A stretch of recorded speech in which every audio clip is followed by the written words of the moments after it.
Well, good morning, everybody, and Happy New Year. I am very happy to be here in beautiful Ward 6 to talk about the top of our New Year's agenda, and that is continuing to make DC neighborhoods safer and stronger. I want to acknowledge and thank all of the people who have joined me here today, many of whom you will hear from shortly. But let me start with acknowledging and thanking my friends on the council who have been so supportive of our agenda to move the city forward and have especially been focused on public safety. And that's the council member for Ward 6, Charles Allen. Give him a big round of applause.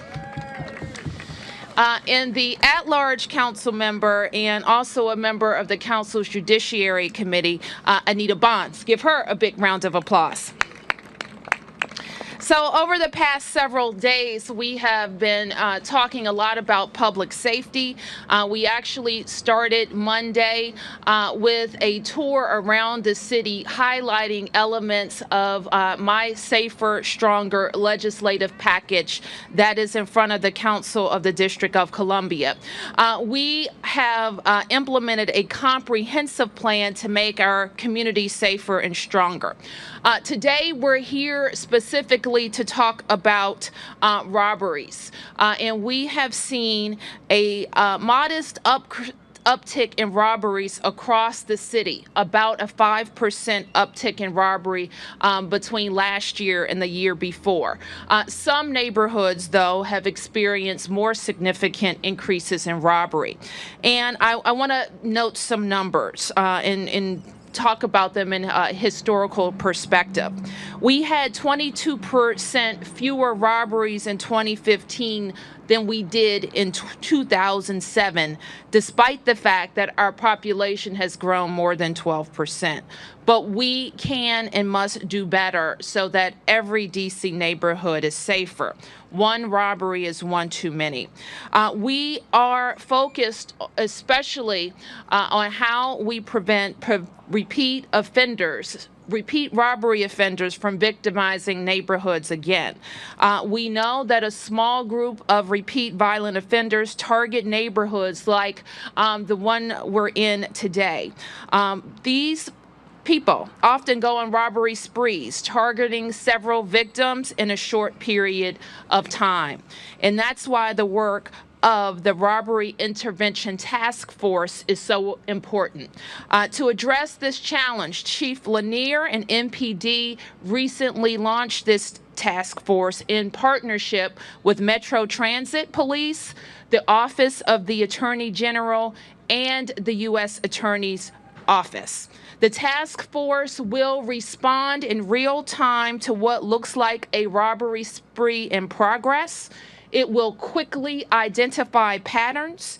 It will identify and arrest criminals who victimize neighborhoods and get them off the streets, and will ensure appropriate prosecution. Specifically, this is what we are going to do differently. We are using criminal research specialists within MPD's Crime Information Center to identify robbery patterns in real time. Second, we have embedded an MPD officer within the Metro Transit Police Department. The officer will quickly identify any crimes where suspects are moving between Metro and MPD. And I want to recognize and thank for his support, a longtime friend and leader in policing in D.C., the chief of the Metro Transit Police, Ron Pavlik. Give him a big round of applause. And third, we're also working closely with different parts of our criminal justice system to make sure we are fully coordinating our evidence to secure evidence we need to prosecute and to get criminals off the streets. And I want to thank our partner in D.C. government in doing that, our Attorney General, Carl Racine. And I also want to thank our U.S. Attorney, Channing Phillips, for assigning robbery prosecutors specifically quickly to prosecute robberies in the district. I'll mention very quickly some other elements of our Safer, Stronger package that we know will help keep D.C. Safer. I was just at our Department of Forensic Sciences, also in Ward 6.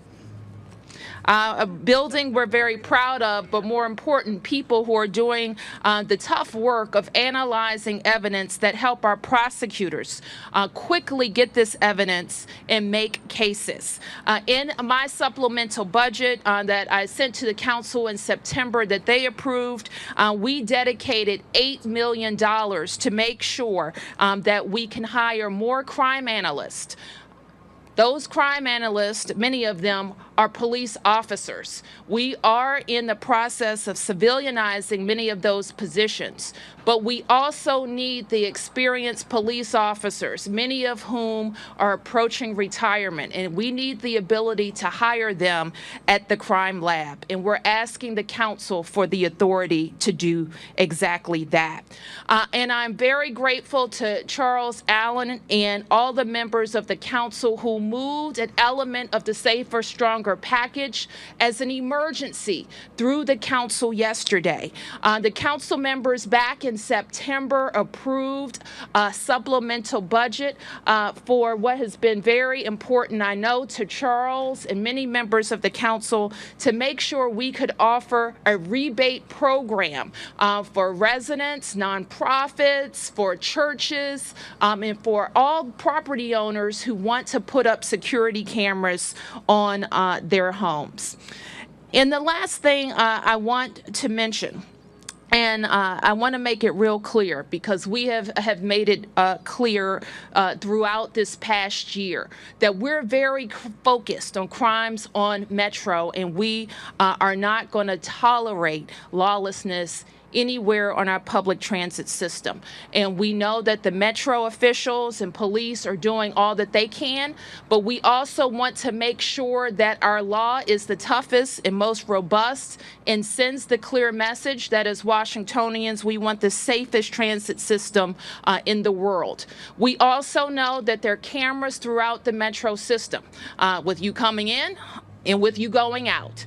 And as we have seen recently with an assault on a Metro patron on the Red Line in the Noma station, that we have people on camera who are of interest to the police who may have been involved in a violent assault. So we want everybody to take a look at those photographs and call the police with any information that may lead to their arrest. So with that, I want to turn quickly to hear from our council members, and then we're going to turn directly to hear from our chief and the chief of Metro Transit, and then finally from our prosecutors. Councilmember Allen.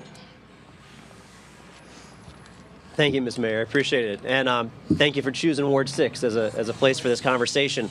I want to acknowledge I see a lot of our A&C commissioners from Ward 6 that have been here, and I also see a lot of our business leaders in Ward 6. The men and women in blue and the Capitol Hill bid are here. Leah Daniels from Hill's Kitchen right across the street is here. What I appreciate is, as part of the conversation our community has been having, is that anytime that public safety is threatened and the sense of safety in our community is threatened, we've got some of the best police officers in the country with MPD, but it can't be on their shoulders alone. It takes a really multifaceted, multi-pronged approach to try to help restore that confidence. And what I appreciate is that a robbery task force like this really brings a lot of the players together. And that's part of what we need. We can't work in silos, we can't work in isolation. And so having MPD, Metro Transit, having the Attorney General, having the courts, having all our officers together, that really is part of what's going to help us buckle down and try to figure out how we solve this problem. Yesterday, we were able to pass an effort to try to help improve neighborhood security through cameras with our homes, our businesses, and our nonprofits. That's just one step. It's certainly not a panacea, but it's an important step. It's going to take a lot of other efforts that go into this, because while I appreciate all the stats in the world don't matter if you're the victim of that crime, if you're the victim of that robbery. And so we're going to continue working on this. I think the Robbery Task Force is an incredibly important element to this, to pull these stakeholders together, to really be working on this. and really get after this. So I appreciate that this is a conversation we're having, not just with the folks standing up here, but I know with every single person out here, our civic and our community leaders, our business leaders. This is vitally important to the safety of our community, our neighborhoods, and so this is important work. So I appreciate the mayor coming here to Ward 6 and to Eastern Market in particular to help launch this. So thank you very much. Thank you, Charles. Thank you. Councilmember. All right. Well, thank you, Mayor, and to my colleague, Councilmember Allen, in this great community of Ward 6, and of course to the Chief of Police and to all of you who have gathered. This is a very important press conference. You know, over the days, people have said, well, you know, they're always celebrating the fact that there is crime or there are incidents that occur across the city. Yeah, we're celebrating it, but we're celebrating it by trying to do something about it. And it really does take more than law enforcement efforts. It really means that we have to step up to the plate. So I say to my citizens who are listening across the city, if you see something, you've got to report it and take the time to at least figure out one descriptive element of what you see going on so that you can provide a report that will make sense and will be usable.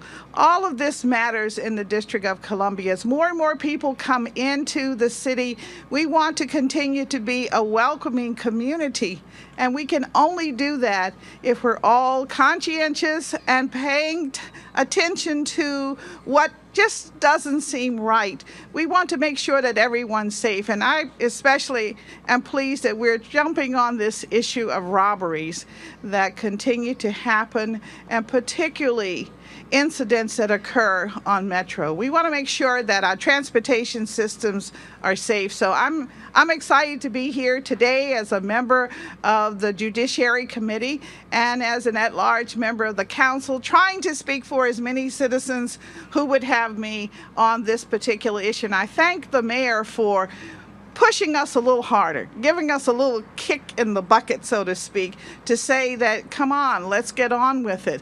Let's figure out the nuances, the particulars that you disagree with, and let's see what kind of substitution we can make in the language so we can get bills moving forward and so we can then have the necessary operations. So thank you, Mayor. Thank you, Councilmember. Chief.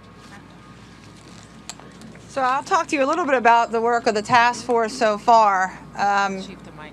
All of you know I'm a little taller than the last speaker. All of you know we've had a lot of successes in dealing with different crimes that occur. We went after the cell phone robberies a couple years back. We had a lot of successes through legislative efforts and law enforcement efforts to drive robberies down. We ended 2015 with a 4% overall decrease in crime, and 20% reduction in burglaries and 3% reduction in assaults with weapons. But we're seeing the same thing with robberies starting to happen that we saw with homicides this past year, and that is a very small number of repeat offenders who are involved in a large number of crimes. And so when we analyzed that beginning uptrend in robberies, we got together with our partners, and we know where to focus, where to put our efforts. So we met with Metro Transit, who's been a fantastic partner, the U.S. Attorney's Office, who is dedicated a prosecutor, and the OAG, who's also dedicated a prosecutor. And this is what it takes to this, concerted effort from all of us together to focus on this uptick in robberies before it gets out of control. So we started December 11th. From MPD, we have all of our CIU, the Criminal Interdiction Unit, that is here with us today, and our crime suppression teams that are dedicated specifically to the Robbery Task Force, along with the Metro Transit Police. And they started on December 11th, and our first success came December 12th, when they were able to make an arrest for a person who was involved in 2 bank robberies in the same day. Those bank robberies occurred Wells Fargo up in the 3300 block of 14th Street Northwest, and then shortly thereafter a bank robbery in the 1700 block of Columbia Road Northwest. Since then, this team has been responsible for multiple robbery arrests, to include 600 block of Pennsylvania Avenue Southeast, 8th Street, 8th and F Street Northeast. Also, multiple arrests for felon in possession, so convicted felons in possession of firearms. We've also made arrests in the 200 block of East Street Southwest, 6200 block of Georgia Avenue Northwest, And one case I'll let Ron Pavlik talk about with Metro, where we intervened in a robbery that occurred outside of the Metro, and that connected us to 7 or 8 robberies that occurred inside the Metro at multiple different stations. So this team has already been successful, and we're going to continue to focus on these robberies until we drive them back down to the levels they were before 2015. We started to see this uptick. So I'd like to let Ron come up and talk about the cases that overlap with Metro. Yeah, good morning. First thing I do would like to thank the mayor for the opportunity of being here today. As Chief Lanier said, we joined this task force with our best interests at heart, but our riders' best interests at heart, and obviously the region. One thing we can show is our criminals overlap each other. The criminals that are occurring crimes on Metro overlap with MPD. They're occurring on the street. They come down into the system and patronize the system, and then those robberies are overlapping.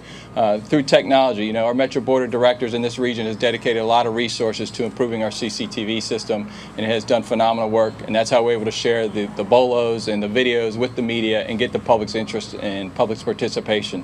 It's something we're very serious about. We've seen a slight increase in our robberies occurring, and we knew this partnership, and that's really what today's about, is a partnership with MPD, solidifying that, the U.S. Attorney's Office, the USAO, and really coming together and being able to share that intelligence real time. So now through our command center, we're able to share that video. Chief Lanier has dedicated an officer there, so that video sharing is happening real time. The specific case you spoke about earlier was one where this individual committed robberies topside. We started sharing that information, and we're able to connect the dots very quickly, and this individual was responsible for multiple robberies on our blue and orange line. So the partnership is working. It's something that we're both very proud of as Chief of Police, to really make this come together and make it happen. I can't say enough about that, the evidence, the video sharing, as the mayor talked about, the evidence collection. All that is so critical, and it really takes a community of effort to make this happen. So I'm just thankful that the mayor allowed this opportunity and the partnership with Chief Lanier and the U.S. Attorney's Office. Thank you. Thanks, Chief. And I also want to introduce another critical player in our D.C. public safety infrastructure, and that's our Attorney General, Carl Racine. Thank you, Ms. Mayor. Thank you. Good morning. On behalf of the Office of Attorney General, we're thrilled as well to partner with Mayor Bowser, Police Chief Lanier, certainly Charles Allen, and everyone in this most important effort. The Chief and I talk on a regular basis, and certainly we saw the uptick in robberies, and I know the mayor was very concerned, and so the Chief called and we had an informal conversation about what all we might do, and she proposed an excellent idea, and that is fundamentally much better coordination in regards to how it is we gather evidence, coordination with respect to the best practices of witness and suspect identification. A lot of these cases are difficult to prosecute because the robbers are so lightning fast in their action, fast in their theft, and fast in their getaway. And so it's really important that we, wrap our arms around the victims and really allow them the calm that they need in order to make the appropriate identifications that can stand up in court. And so whether it's witness identification or securing other evidence like videotape evidence and social media evidence, this task force, I'm sure, is going to be not only collaborative but quite effective. So we're very happy to be here, and commend you very much for your leadership on the issue. Thank you, Attorney General. Thank you. Let me also introduce Richard Tishner, who is representing the U.S. Attorney's Office. Good morning. I'm the chief of the Superior Court Division at the U.S. Attorney's Office, and we are responsible for all of the adult robberies that occur within the city, other than those that are prosecuted in federal court. And let me take a moment to, although Channing Phillips could not be here today, he asked me to convey to all of you that this is an extremely important endeavor for our office and the Robbery Intervention Task Force. It is a circumstance which he takes extremely seriously, and to that end, we are devoting unequivocal support to this group, and we will continue to prosecute matters as aggressively as we possibly can. I will tell you at the outset that there are, in the Superior Court adult side, there are over 300 robbery defendants right now as we speak. which is a large number. Apparently, that number is not large enough. There are others out there. We do know that it's a small number of individuals that commit most of the robberies here in the District of Columbia, and the endeavors of this task force will prove that the way to combat those robberies is to go after those individuals. To that end, we are, as the mayor said and as the chief of police said, we are devoting senior prosecutors to this task force in order to connect the dots, so to speak, which is to make sure that the individuals that are committing most of the robberies are going to be found out. We're going to connect those robberies, and we will bring larger cases against those individuals. We will aggressively seek all possible holds. What I mean by that is detention, pretrial detention for those defendants who are engaged in this behavior, and hold them accountable. We are going to dedicate the full resources of the United States Attorney's Office, which includes bringing federal charges where appropriate. In addition, we will continue to prioritize all violent crime, including gun violence, through our investigative plea and sentencing initiatives. To the extent that it is possible this year, and I believe it will be, we will be in a situation coming back to you next year to say there are less victims, and this will be a safer community. We know this task force will work. It's already working, and we appreciate your help. Thank you. Thank you very much. And finally, let me just acknowledge our Deputy Mayor for Public Safety and Justice, Kevin Donahue. And so we've talked about law enforcement efforts today, about arrest and investigation and prosecution.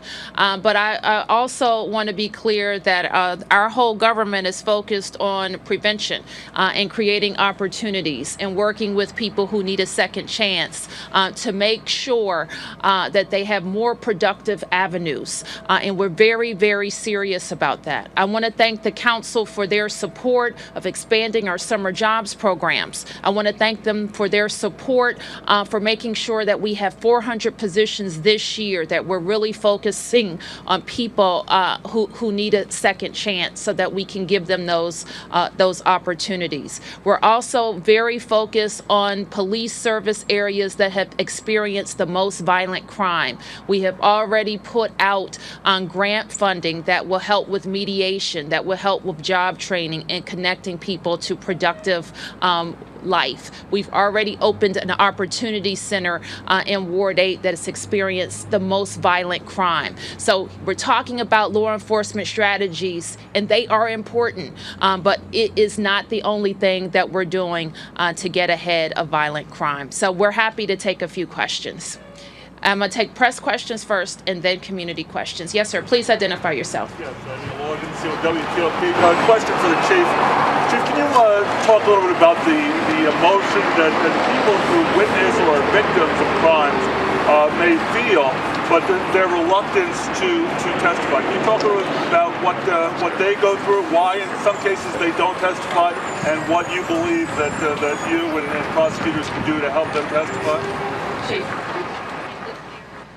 So our issue with the robberies for witnesses and for victims really is the main thing is being able to get a good identification to start with. And that's where a lot of the technology and the intelligence we're using is helping, right? So if we have very strong forensics, video, and other intelligence information that helps support witness identification, that's the goal. And that makes witnesses a lot more comfortable, and that makes the cases a lot stronger.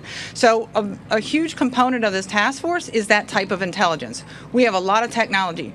We've invested heavily in technology, and we have teams of people that have trained specifically to gather intelligence around these groups that are committing robberies. The way we see it, when you have the small group of people that continue to commit robberies over and over and over again, that's a continuing criminal enterprise that we have to go after with everything that we have. And so that's what we are trying to do to make sure that witnesses and victims have behind them that comfort that we've got good evidence to take these cases to court and support that identification. Who's next? Yes, Matt. Chief, can I ask you mentioned real time over and over again, I think twice. Can you explain that? Do you have people in this task force position throughout the city that can respond right away? Can you explain what real time means? Sure, Chief. So yes, they are positioned around the city. They move around. They're not assigned to any one area, and they move around based on a variety of different factors. One, obviously, pattern analysis. Two, intelligence that we get. We get a lot of good information in from a variety of different sources. And then three, through the use of the technology. So as let's just say, for example, we have teams that are dedicated to certain areas. They may be dedicated to a particular area or a particular group that we know that has been involved in robberies. They now have real-time access to some of that technology, CCTV cameras, access to video in and around the metro, and then real-time information that's coming in from some of our sources. So they can move quickly if a robbery occurs to try and stop that from becoming a spree. Because what we're seeing is not just what, last year it was the run by snatch of a cell phone type of robbery. But what we're seeing now is a small group that will commit robbery after robbery after robbery. So 4, 5, 6 in a night. So one, to get ahead of those robberies. Two, to make sure if one occurs that it doesn't become 6. So they are positioned around the city. Thank you. Yes. There were some Metro riders who suggested to my colleague Scott Broom yesterday that the program that allows young people to ride Metro for free is contributing to some of the problems with large groups of young people being aggressively, attacking people on the Metro system. Have you had any second thoughts about that? Absolutely not. There have always been young people who rode the Metro, and a few people, young, old, or in the middle, that are committing crimes on Metro will not disparage the thousands of young people who travel to school each and every day. And by the way, it's not free. The taxpayers of the District of Columbia pay the full freight of it. But I did ask the chief to kind of we asked him, were there any facts to support that? I'll let him speak, but the answer is no. Chief Pavlik? Yeah, great question. And truth be told, as the Metro Transit Police and Metro Operations, we take great pride in saying we're the nation's school bus, because we really are. And we take great pride in that. And you ask our employees, you ask the police, we take great homage to say that. But at the end of the day, no, there's no direct correlation. As the mayor pointed out, unfortunately, we've always had young riders or young offenders in our system committing robberies. The issue that we're seeing is the increase in robberies, and sometimes these robberies are getting more violent. So we cannot show a direct correlation yet as to the Students' Rides free program, as the mayor pointed out, paid by the taxpayers, and our crime. Yes, Tom. Mayor, thank you. If one of the police officials could give us a sense of how many robberies there are, but I'll ask you first, why did you pick this Metro stop in this community compared to any other place in the city you could have been? Well, we always plan to come to Barracks Row. I'm not quite sure why we picked this exact location here. We've been working pretty closely with Councilmember Allen and the police chief and the police leadership here over increased robberies in the area. So that's why we're here. Could I get some sense of how many robberies there have been? Sure, let me have the chief talk about that. The prosecutor mentioned 300 in court now, but I think robberies are up slightly this year. What is the deal? So the robberies were up slightly at the end of 2015. I can tell you so far this year, we've had, I want to say, around 45 robberies. Not all of them are street robberies. We do have some of those robberies that are people that know each other. So I can't say that all of them are street robberies attributed to what we're focusing on here. Our goal is to drive it back down. We got an 18% reduction last year in 2014. 18% reduction, because we focus our efforts on what the trends were at that time. This is a different trend, so we have to readjust and refocus our efforts now on this trend to drive this trend down before it becomes a bigger increase. And so right now what we're seeing is that we're able to hold that number, and we want to just keep pushing it down. I think once we get the primary offenders into the system with the dedication of the prosecutors, that should have a tremendous impact. If I could just follow up. Fear of crime makes people stay home, makes them not come to the city. Would you address the fear of crime, even if you're not likely to be a victim of crime? Well, Tom, actually, what we've seen is we've had record numbers of tourism in the District of Columbia last year, and I expect that we'll have it again this year. We see our restaurants in other establishments doing very well all across the city. We have new retail and places to shop where we've never had places to shop, and I'm looking at a great place to shop right across from me. The Hills Kitchen. And so what we see is people are love being in Washington, and they want to make sure that all of us, community, police, prosecutors, are working together to make sure we're as safe a big city as we can be. Any more press questions? Mayor, as I understand it, there has been some pushback on this enhanced penalties for crimes committed in the metro system. There's been some pushback from the council.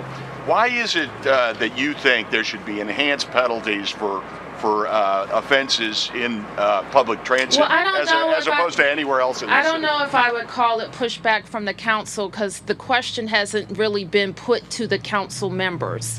And so until there's a vote and it's discussed, I won't really know what kind of pushback there is. Let me just step back a little bit, and I'm not going to remember the year, but some years ago when I was on the council, I introduced a bill. I don't remember if I was on the Metro board at this time, but I've been involved in public transportation for a good part of my career. So I've been very focused on public transportation issues. And one issue we had was the assault of transit operators, and that happens too often in transit systems across the world.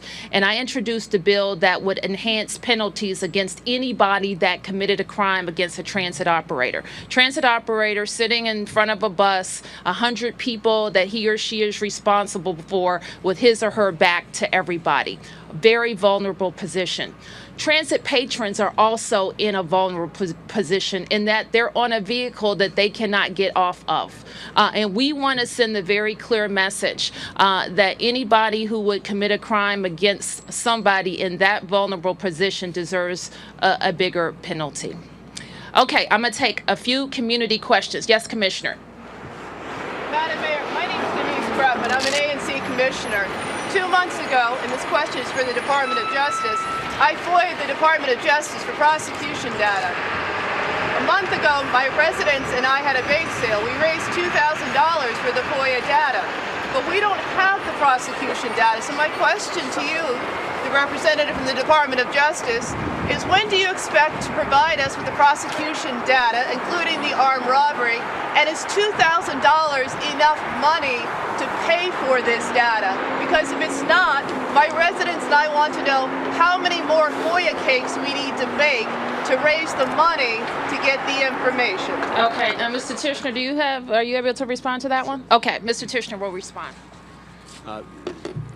The U.S. Attorney's Office in D.C. wants to be as transparent as we possibly can about the items happening, the cases occurring within the course of any time period. It doesn't matter when.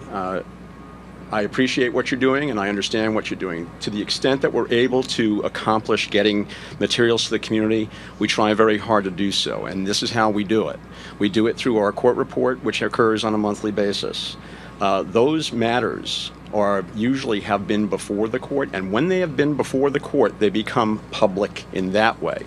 We, as prosecutors, are constrained from releasing information that is subject to privacy and grand jury secrecy, and it makes it very difficult during the pendency of cases. With respect to statistics, I wish I had the machine involved in order to make statistics appear for you in that way.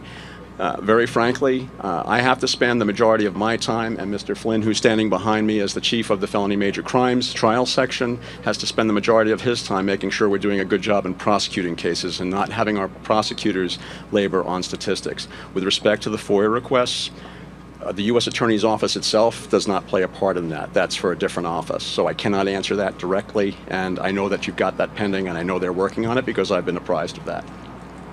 Thank you. I think I mentioned to you the last time we spoke, Commissioner, that we do have it's not immediate, a longer term study, and I won't tell you that I'm exactly happy about the pace that it's going with our Criminal Justice Coordinating Council, who will work with the police and work with all of our partners on two specific questions that I've asked, and I think the Chairman Mendelson has also asked, related to crimes in 2015, I think in 2014. So when I have a little bit more to share with you about that, I will. Martin. Good morning, Mayor. Good morning.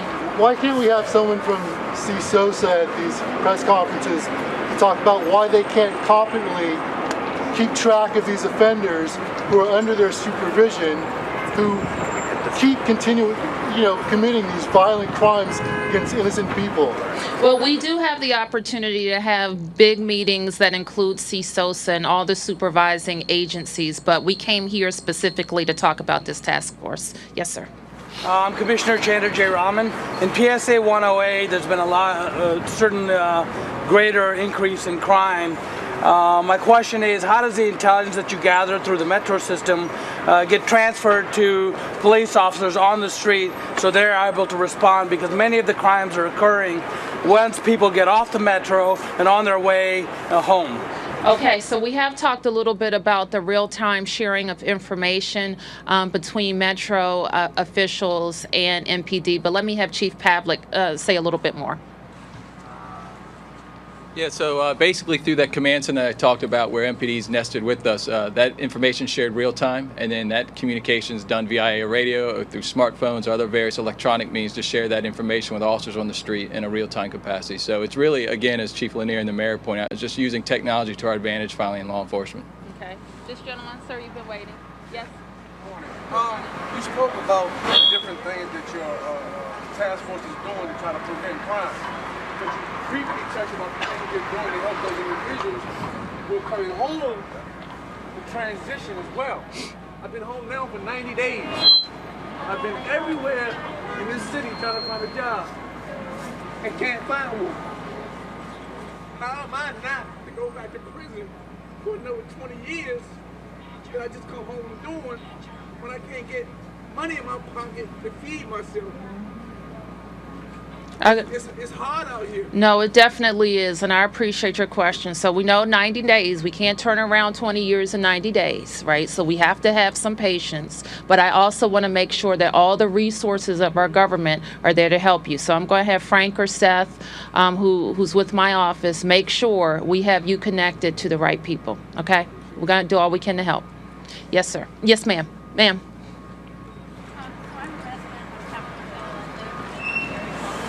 Yes, ma'am. My question is for you and council members about 911 services. Yes, ma'am. We had a meeting recently in our part of the neighborhood with the director of the leasing agency that oversees 911 services, and he said that they are way understaffed. In his words, he said the increase in crime is crushing us, and that has like half the number of people who need to do calls.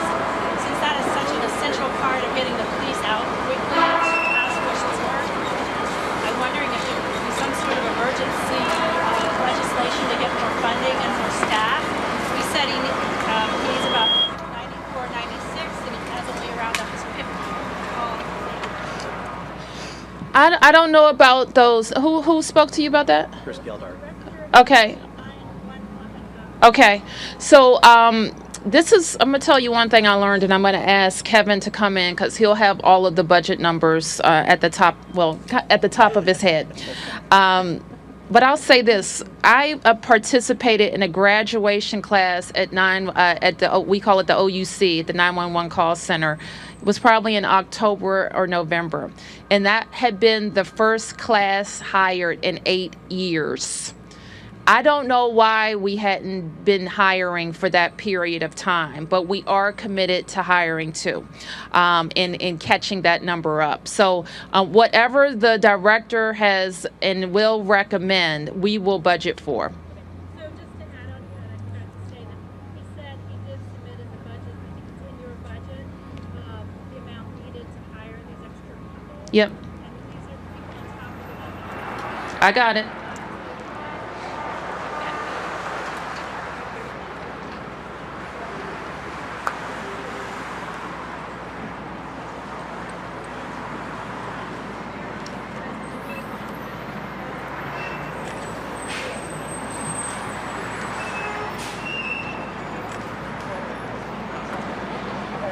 Okay, and I'll turn to the council members.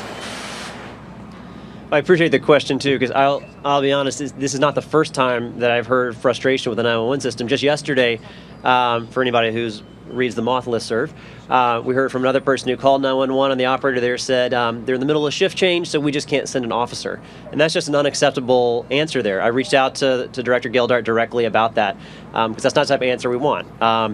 Even when I've called 911 and been put on hold before, and for whatever the reason you're calling 911, it's an emergency to you. And so you want to know that there's somebody there who's going to be taking that with urgency and moving quickly. I appreciate the conversation that Director Geldart had at the PSA meeting. I think he outlined some of the challenges, but also to me show that he is starting to diagnose what those problems are and trying to come up with what those solutions are. I think I can speak for the whole council that says we want to find out what those solutions are and then work in partnership with the mayor to figure that out. And part of that's going to be budget, part of that's going to be training, part of that's going to be resources. But I know I'll commit to working very hard on that. It's something I've been working on, but I think that the mayor sees the urgency in that as well.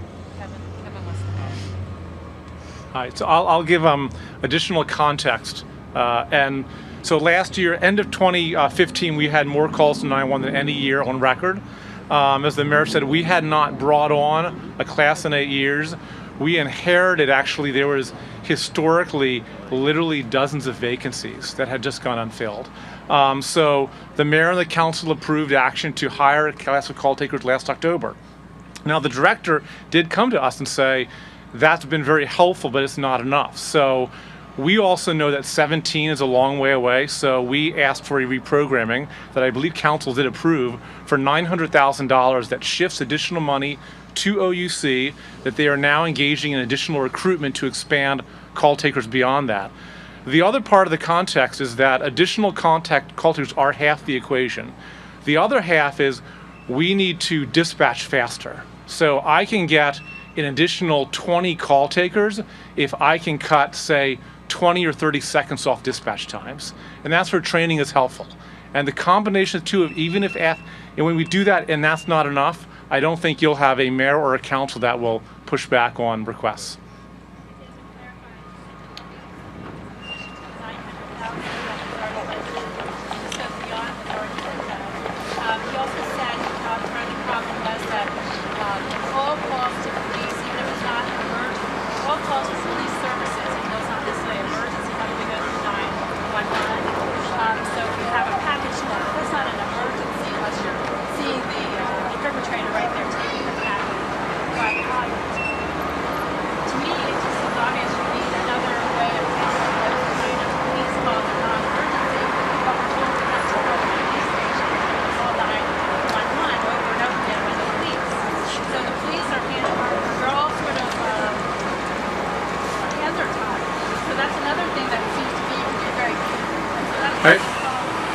I'll let the mayor that she speaks. I do want to say, if the combination of the $900,000, which will be for all new call takers, combined with OUC cutting their call times, if that's not enough, we will come back and we'll do it again for more resources. All right. Thank you, everybody. Thank you.